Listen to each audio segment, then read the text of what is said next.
right, it's time for some multi-group moderation. Let's do it the easy way. All right, here's the model we ended up with after doing mediation. I forgot to add the path between play and joy back in, and now we're good. Okay, let's do some moderation. So what we need to do is make some groups. Group is going to be exp low, new, exp high,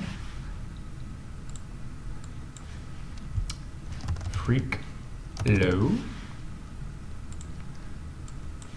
freak high, and we'll just retain an all. Okay, let's throw the data in there for these.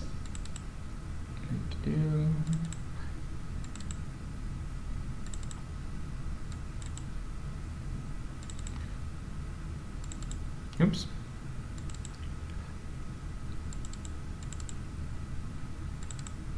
Okay, and then give it a grouping variable. This is experience.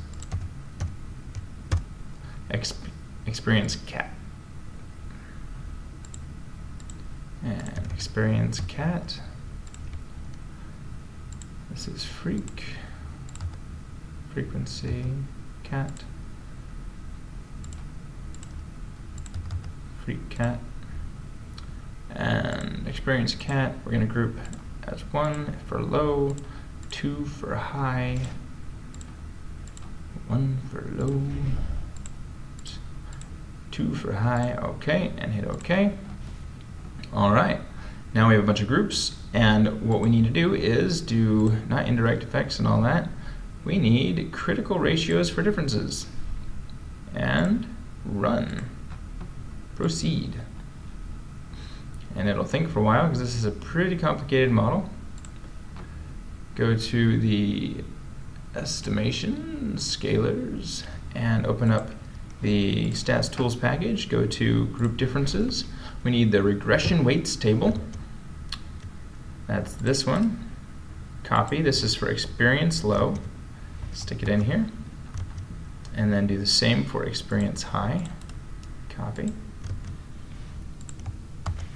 And then go grab the pairwise comparisons table,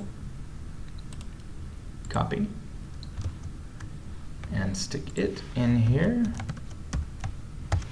in what is that, 2, and then hit the button.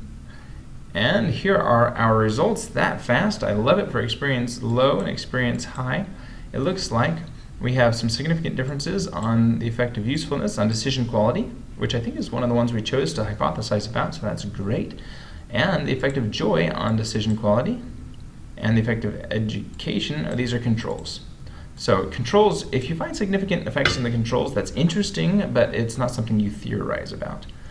So these are the only supported differences for, what is this, experience low versus high. Now let's do the same for frequency. Go get, here it is, same critical ratios table, copy, and paste it in here. And then regression weights table for frequency low.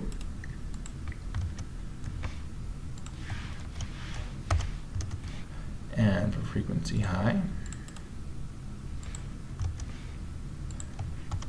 And run it. And what do we see? We see significant difference for usefulness on info acquisition and comp use on info acquisition. Cool. Now what does this mean, I guess I should say? Well, we have to look at the significant ones and say for those who use Excel not very frequently, they have a strong positive effect between usefulness and info acquisition. But for those who use it frequently, that effect is double the strength. It is twice as strong, the effect usefulness has on info acquisition. So that's why they're different, and they are significantly different. And then here it is for comp use on info acquisition. Same thing, let's see. For neither of them is it significant, but for one it is negative, and for the other it is positive. So would I focus on this? No, I would say it, I could mention it, but I'd say it wasn't a very strong finding especially since neither of them were significant, and the difference between them was actually just at a 0.10 level. And that is moderation for multigroups.